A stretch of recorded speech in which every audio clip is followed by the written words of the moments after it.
नमस्कार, स्वागत है आपका संवाद 365 में। आपके साथ मैं हूं दिग्विजय सिंह चौहान। हाजिर हूं उत्तराखंड की खबरों को लेकर। आइए नजर डालते हैं उत्तराखंड में क्या कुछ खास चल रहा है, क्या कुछ उत्तराखंड की खबरें हैं। बुधवार दोपहर 2 बजे तक उत्तराखंड स्वास्थ्य विभाग की रिपोर्ट के मुताबिक 23 नए मामले दर्ज किए गए। उत्तराखंड में अब कोरोना वायरस के कुल मामले 1066 हो चुके हैं।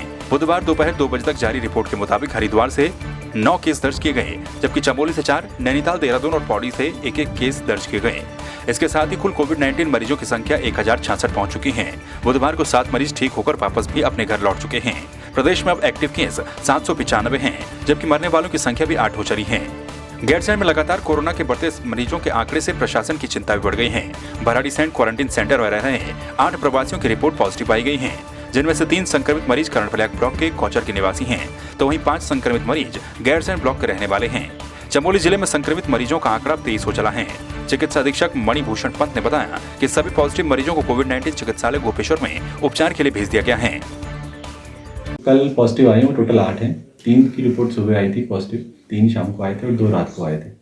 8 के 8 लोगों को हमने आइसोलेशन गोपेश्वर भेज दिया है, जिसमें से कि पुणे और दिल्ली से भी लोग आए थे।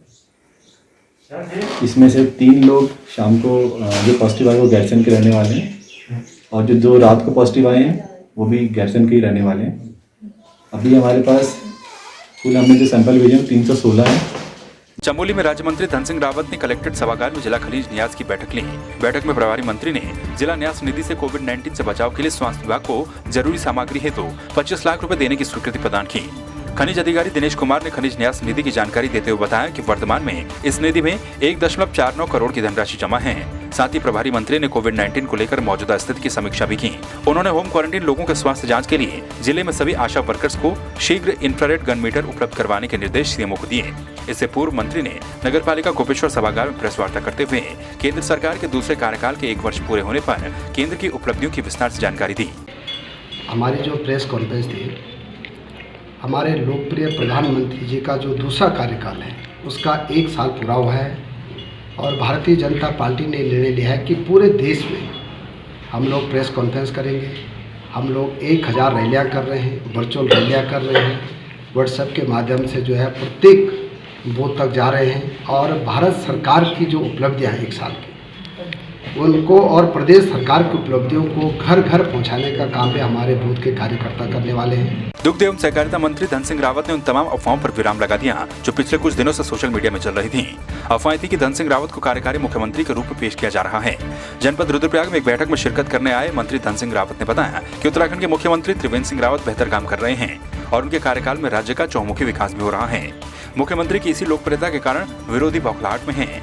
इन्हीं शरारती तत्वों के द्वारा सोशल मीडिया में इस प्रकार की तथ्यहीन बातें फैलाई जा रही हैं, जो कि निराधार हैं। देखो, ये कुछ शरारती तो इन चीज़ों को उड़ाते हैं, और मैं फिर कह रहा हूँ आप लोगों को कि हमारे मुख्यमंत्री जी की लोकप्रियता के कारण कुछ लोग बौखलाहट में हैं, कुछ हमारे विरोधी सोशल मीडिया में कुछ भी चला लेते हैं, लेकिन ये तथ्यहीन है।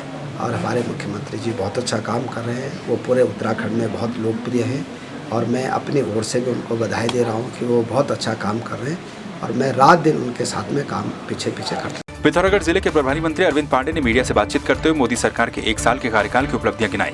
इस दौरान उन्होंने मोदी सरकार के दूसरे कार्यकाल को ऐतिहासिक बताया। उन्होंने कहा कि इस 1 साल के दौरान देश की जनता के हित में मोदी सरकार ने जो निर्णय लिए उसे देश की जनता ने सहर्ष स्वीकार किया है। चाहे वो कश्मीर से धारा 370 और 35A हटाने का काम हो, 3 तलाक पर कानून बनाना हो, राम मंदिर हो, या फिर कोरोना महामारी के बाद देश को 20 लाख करोड़ का आर्थिक पैकेज देना हो। एक कुशल नेतृत्व होने के नाते हमारे देश के प्रधानमंत्री मोदी जी ने लॉकडाउन की व्यवस्था की वजह से हिंदुस्तान को बचाने का काम किया है।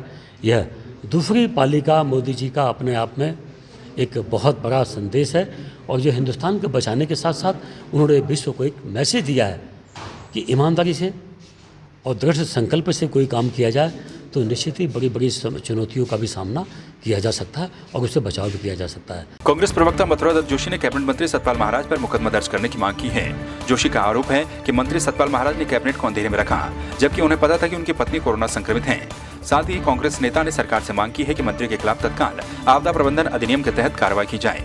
सतपाल महाराज ने तो मुख्यमंत्री को भी डार्क पे रखने का काम किया, पूरी कैबिनेट को गुमराह करने का काम सतपाल महाराज ने किया। हमारी मांग है कि सतपाल महाराज के खिलाफ आपदा प्रबंधन अधिनियम के तहत मुकदमा होना चाहिए, उन पर कार्रवाई होनी चाहिए। अगर सरकार के सारे कानून गरीब के लिए भी वही कानून है, अमीर के लिए भी वही कानून है, तो सब बराबर हैं। अगर कांग्रेस के नेताओं के खिलाफ कार्रवाई हो रही है तो सतपाल महाराज के खिलाफ भी कार्रवाई होनी चाहिए। टिहरी में जिलाधिकारी ने कलेक्ट्रेट पहुंचकर कार्यालय के समस्त पटलों का औचक निरीक्षण किया। निरीक्षण के दौरान जिलाधिकारी ने संबंधित पटल के प्रभारी अधिकारियों को आवश्यक दिशा निर्देश भी दिए। पटलों पर कार्य व्यवस्थित तरीके से हो, अभिलेखों का रख रखाव और इंडेक्सिंग प्रॉपर तरीके से की जाए, इसके निर्देश भी दिए गए। इसके अलावा न्यायालय कक्ष में और फर्नीचर लगाने, समाधान पोर्टल कक्ष में नई फर्नीचर और कंप्यूटर स्थापित करने के निर्देश भी दिए गए। तो आपने देखा उत्तराखंड में क्या कुछ खास चल रहा है, क्या कुछ उत्तराखंड की खबरें रही। एक बार फिर से आपके सामने हाजिर होंगे उत्तराखंड की कुछ और खबरों के साथ। तब तक के लिए आप बने रहिए संवाद 365 के साथ। नमस्कार।